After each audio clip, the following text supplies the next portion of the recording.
Hey guys, Hanor here. Alright, I had a user request by a really good friend of mine actually, and he wanted me to cover to you guys and for him for basic maneuvers, you know, as well as combat maneuvers and stuff.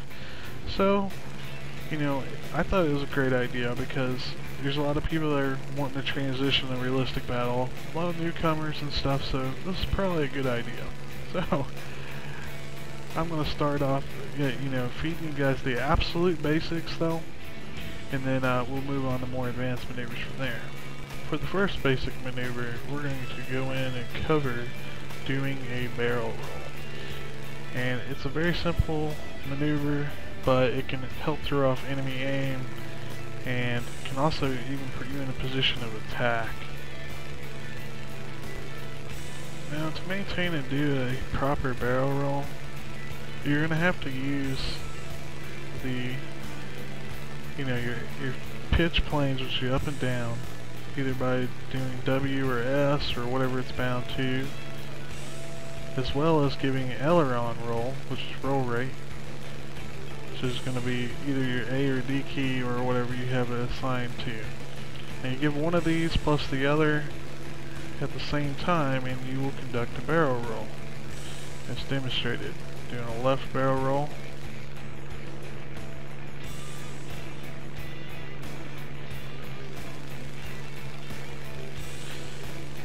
And I'm going to show you through the smoke. See how you got those loops kind of in a spiral? That is the barrel roll. Now we're going to move on and cover a inside loop, or commonly known as just a loop. The inside loop is a very common maneuver, but it's not really used a whole lot and a whole lot often with combat, unless you're in front of another friendly who has a target on him. Then you'll want to do the inside loop. The inside loop is just basically with the pitch plane, using your W or S key. I mean, depending on whether you have inverted or not, it would just really be the S key to perform this maneuver.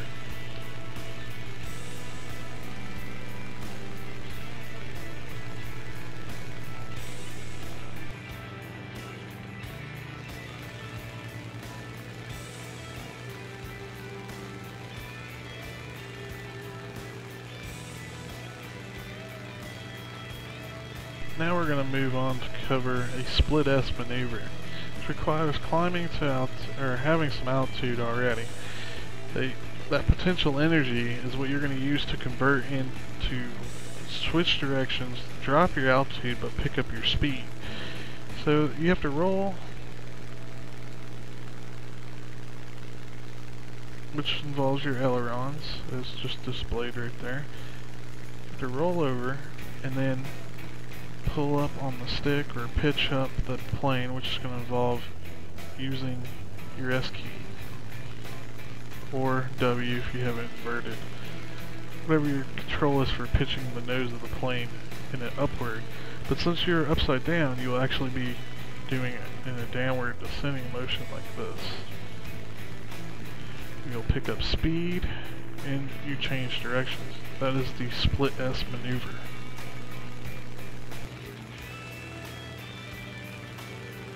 Alright, next we're going to talk about the implement. And the implement is the exact opposite of the split S maneuver. Now in this one, we're going to start off doing a half loop, and whenever we get to the top of the loop, we're going to roll over level. And basically we're trading speed for altitude when doing this maneuver, as well as changing direction immediately. So we're going to do our half loop.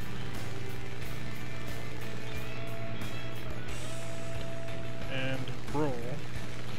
Now we're level, and that is the Immelman, which is the exact opposite of a split S. We trade altitude, or speed for altitude. Now that we covered the Immelman, we're going to go into the Immelman turn, as well as a wing over. And they're very similar in a lot of ways, but slightly different. The Immelman turn is where you're going to go into the vertical from a level plane. You're going to go up the, say, you know, different degrees until you're not going straight up. You're going to be entering a climb. Normally a steep enough climb to drop your airspeed pretty suddenly.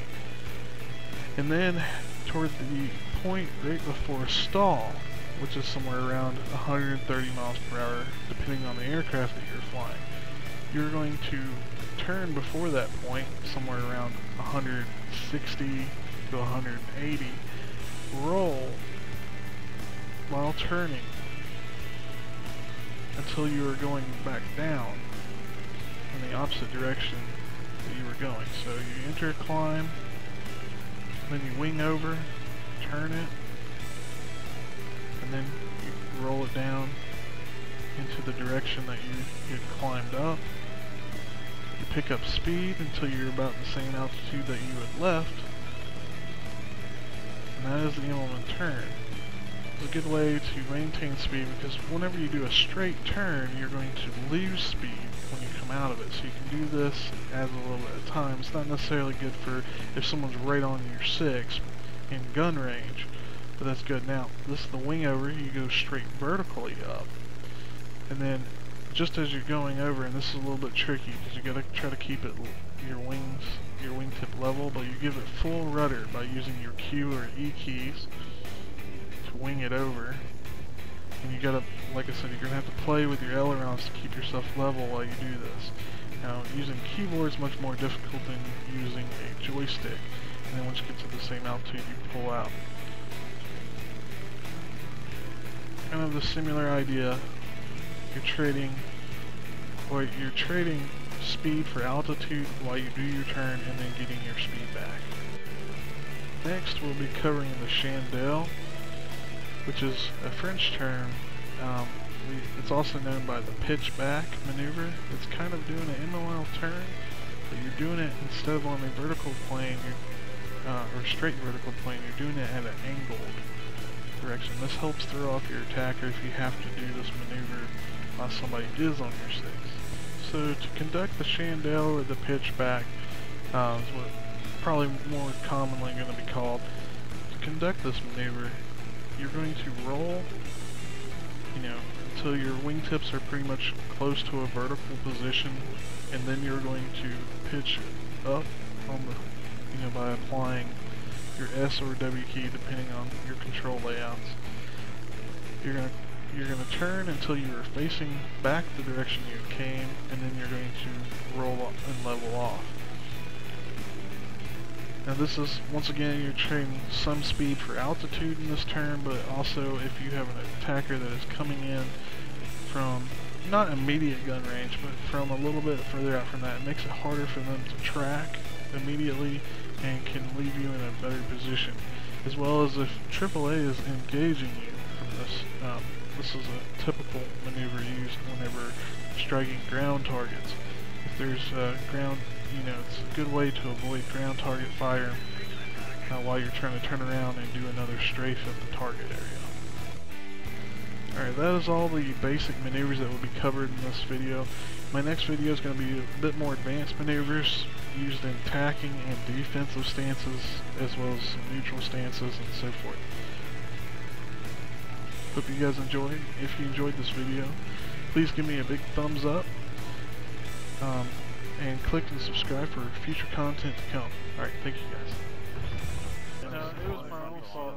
I didn't notice it here. Modules, but the stank that I should have is still alive. Alright, now we're going to load high explosive rounds, just to show the effect of high explosive before we move on. You know, and it did nothing. No surprise there. High explosives really meant for open targets, people, personnel kind of thing. You can use it against artillery pieces and such. But now we're going to load into the good ammo. It feels very, very nice. Oh, I killed myself. I do think there was a little bit of, I should have put a half inch.